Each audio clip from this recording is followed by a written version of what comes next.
Salut, imaginez 1944, Isieux près de Lyon. Des enfants sont traqués, dénoncés, raflés par de bons Français et expédiés pour une mort atroce dans les camps nazis.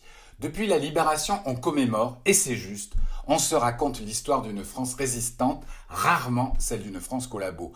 Mais loin, le miroir est sous nos yeux. Il nous renvoie la même image qu'en 1944, celle d'une France qui, une fois encore, regarde ailleurs pendant un génocide. Le 15 mai dernier, la commission d'enquête indépendante de l'ONU a documenté l'horreur. À Gaza, dans le quartier de Tal Hawa, des enfants palestiniens sont froidement abattus.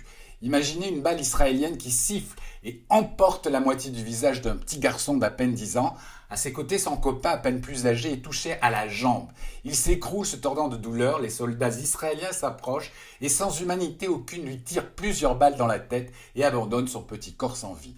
Un exemple parmi des milliers d'autres. Alors oui, à tous les désinformateurs, le génocide continue. L'ONU a exposé cette boucherie sous vos yeux. Israël massacre des enfants sans état d'âme avec la complicité d'un vaste silence médiatique. Les directeurs de l'info et leurs valets du privé comme du public ne sont plus que les courroies de transmission d'un gouvernement soumis aux puissants lobbies pro-sionistes. Ils ont troqué la déontologie contre la servilité. Ils feignent d'ignorer les alertes d'intellectuels comme Ilan Pappé ou Eric Hazan qui dénoncent pourtant cette collaboration des médias par le silence.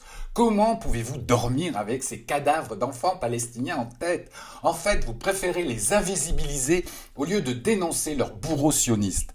Gérard Haddad écrit que le déni profite à la vengeance. Vous préférez fabriquer le chaos pour anesthésier votre propre culpabilité.